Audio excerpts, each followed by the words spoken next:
ये दो तस्वीरें देखिए, ये दो सांसद हैं, बहुजन समाज से हैं। बिहार के मुजफ्फरपुर से सांसद अजय निषाद और ये हैं बदायूं से सांसद मौर्या। स्वामी प्रसाद की बेटी भी हैं, किस तरह से रो रही हैं, मजाक चल रहा है।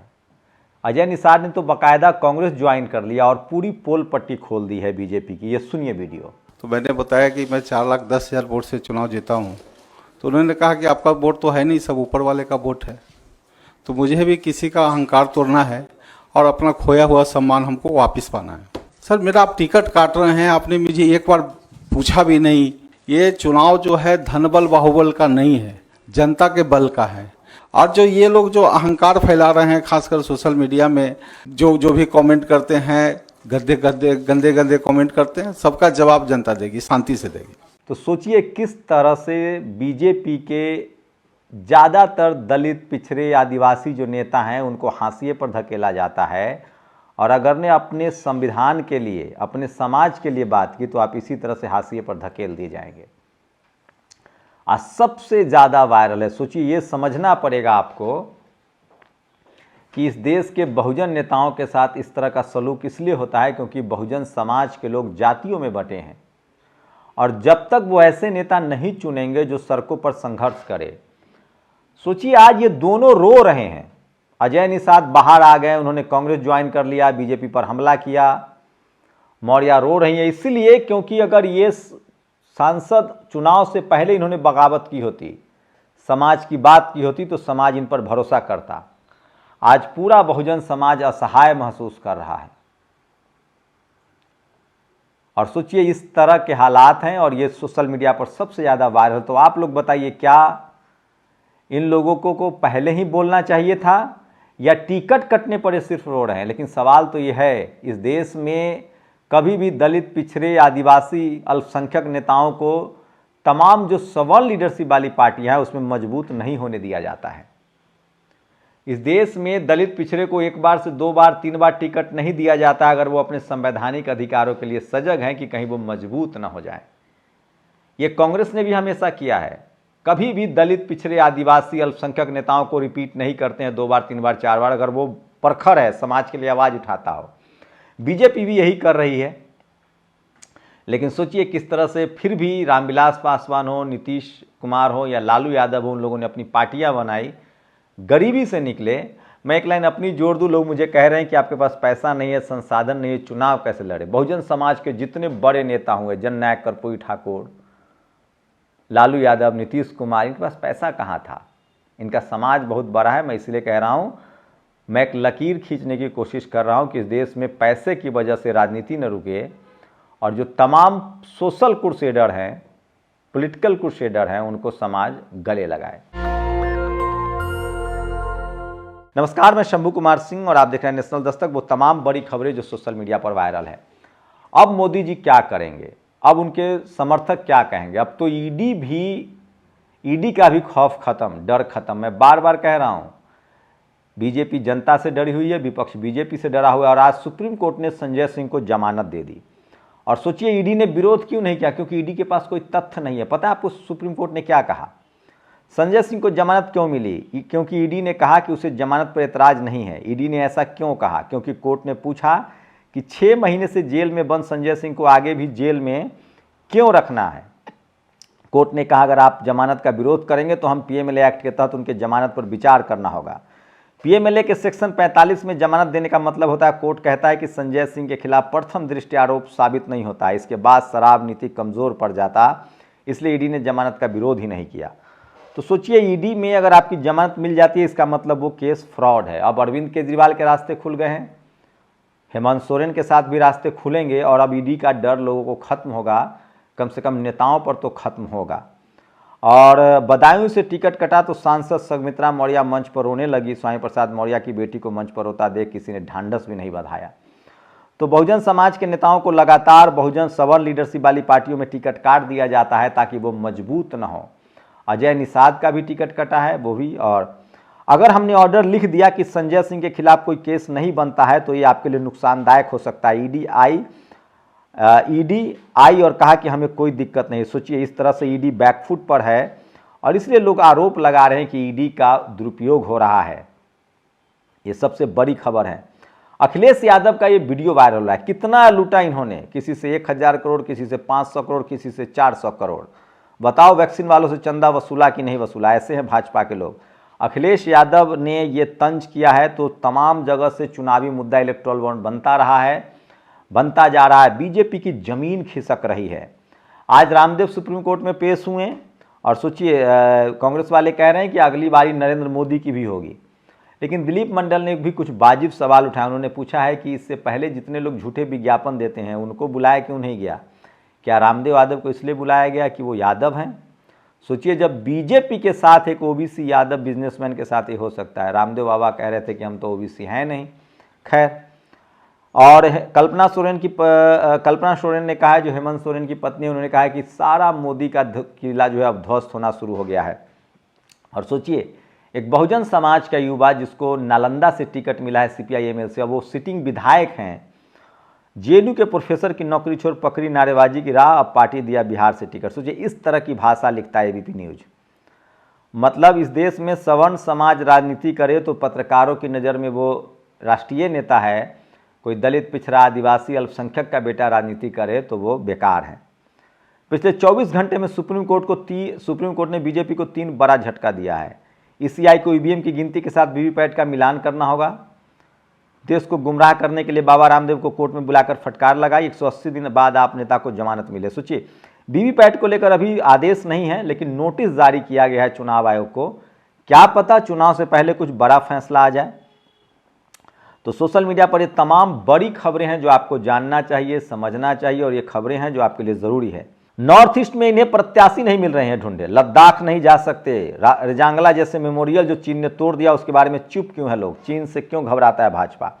अखिलेश यादव की लड़ाई है तो सोशल मीडिया न होता तो बीजेपी को क्लीन चिट मिल रही थी। सोशल मीडिया ने बीजेपी को घेर लिया है।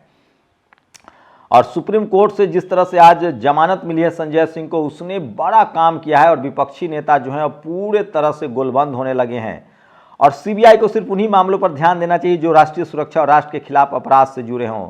ये बड़ी खबर है। और धीरे धीरे सोचिए, मनमोहन सिंह की हालत इसी तरह से हो गई थी 10 साल बाद, और मोदी जी की हालत भी इसी तरह से हो गई। और सोचिए, बांग्लादेश बाउंड्री एग्रीमेंट, भारत ने 111 गांव, कुल 17,160 एकड़ जमीन बांग्लादेश को सौंप दी।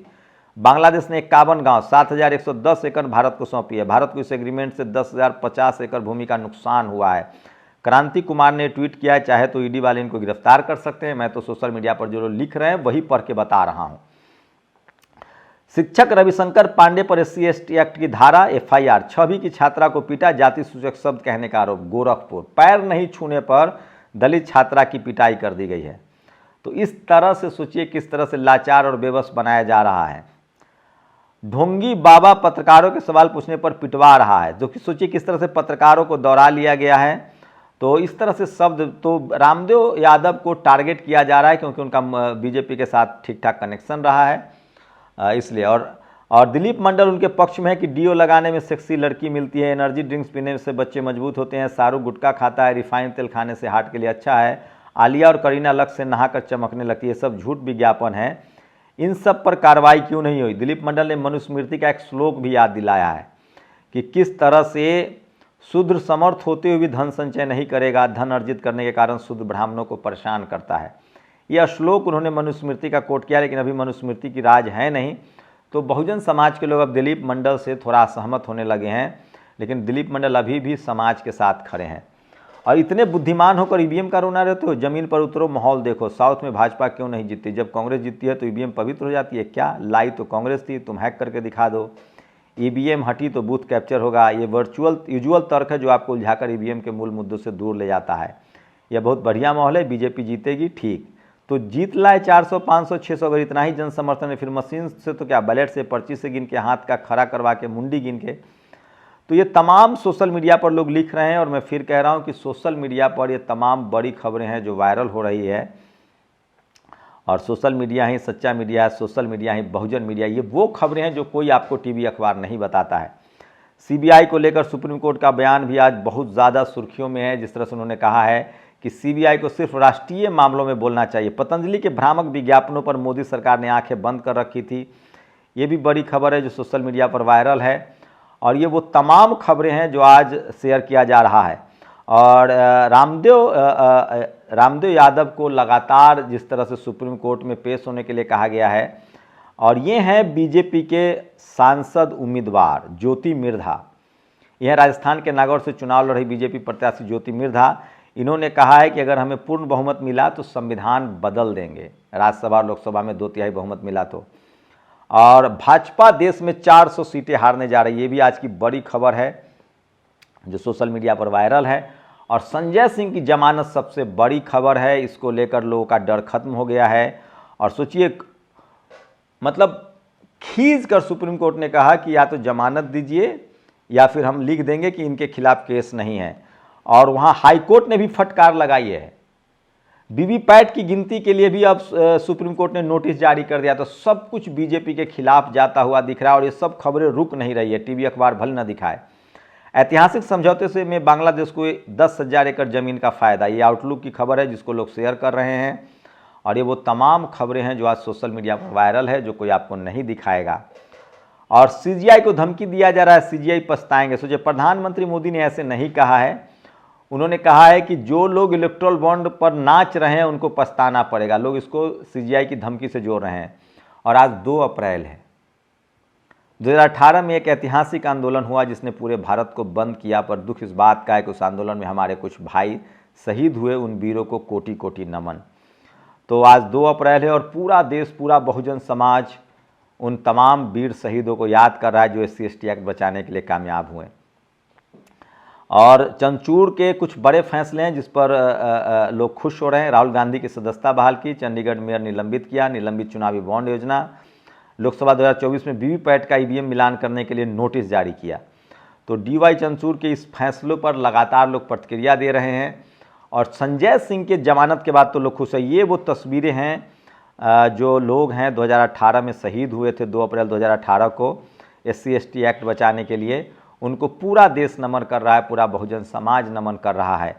और सरकारी बैंकों के मैनेजर पद पर OBC SC/ST का प्रतिनिधित्व बहुत कम है। आरक्षण लागू होने के इतने वर्षों बाद ये हालत है, मनोज काका ने लिखा है। तो सोचिए, आपको ऐसे लोग चुनने पड़ेंगे सोशल मीडिया पर एक्टिव हों, जो पॉलिटिकल क्रूसेडर हों। और 17 में 10 टिकट तो बिहार में सवर्ण भाजपाई भाइयों को भाजपा ने दिया है।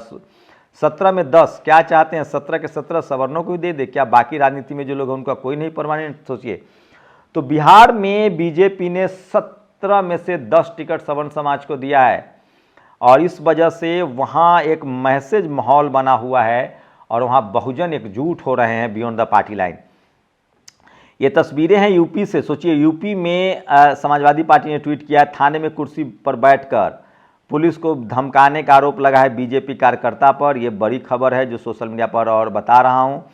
और ये वीडियो सबसे ज़्यादा सोशल मीडिया पर आज हो रहा है, वायरल हो रहा है। और सोचिए किस तरह से ये भाजपाई कार्यकर्ता हैं जो यूपी के एक थाने पर जाके कुर्सी पर बैठे हुए हैं और जिस तरह से वो हिल रहे हैं तो उसको सिंघम अंदाज में कहा जा रहा है। ये भी सोशल मीडिया पर वायरल है। और राहुल गांधी जी ने अगर कह दिया कि भाजपा 180 सीट नहीं जीतेगी तो इस बात को पत्थर की लकीर समझा जाए। राहुल गांधी के हाल के दिनों में विश्वसनीयता जो है वो बहुत बढ़ी है और ये भी सोशल मीडिया पर सबसे ज़्यादा वायरल है। राहुल गांधी ने कहा था कि बीजेपी जो है वो पार नहीं करेगी। तो ये तमाम बड़ी खबरें हैं। आपकी प्रतिक्रिया क्या है? क्या राहुल गांधी ने जो कहा है 180 का आंकड़ा बीजेपी पार कर पाएगी या नहीं? क्या संजय सिंह की गिरफ्तारी के बाद विपक्षी दल के नेता जो हैं वो डरना छोड़ देंगे? ये तमाम बड़ी खबरें जो आज सोशल मीडिया पर वायरल हैं। आप लोग अपनी प्रतिक्रिया जरूर दीजिए। मेरी कोशिश होती है कि वो तमाम खबरें जो टीवी अखबार आपको नहीं दिखाता है, जो सोशल मीडिया पर बहुत ज़रूरी है, वो खबरें आप तक पहुंचाई जाए। और मैं इसीलिए कह रहा हूं कि सोशल मीडिया ही सच्चा मीडिया है, सोशल मीडिया ही बहुजन मीडिया है। और आप लोग अपनी प्रतिक्रिया हमें ज़रूर दीजिए क्योंकि आपकी प्रतिक्रिया हमारे लिए बहुत ज़रूरी है। और बीजेपी प्रत्याशी अतुल गर्ग के साथ हुई धक्का मुक्की, महानगर अध्यक्ष को पड़ा थप्पड़, ये भी पुरानी खबर थी जो सोशल मीडिया पर खूब आज भी चल रही है। तो बीजेपी के खिलाफ सोशल मीडिया भरा हुआ है। टीवी अखबार इस देश के 90% लोग देख नहीं रहे हैं। तो 2024 में अगर सबसे ज़्यादा नुकसान में कोई है तो वो टीवी अखबार, जिस पर इस देश के 90% लोग भरोसा ही नहीं कर रहे हैं। शुक्रिया। नेशनल दस्तक की आपसे गुजारिश है कि अगर इसको बचाना चाहते हैं तो नेशनल दस्तक को सब्सक्राइब करने के लिए रेड कलर के सब्सक्राइब बटन को दबाएं, फिर बेल आइकन की घंटी दबाएं। नेशनल दस्तक को बचाने के लिए बहुत ज़रूरी है कि हर खबर को शेयर करें, लाइक करें, कमेंट जरूर करें।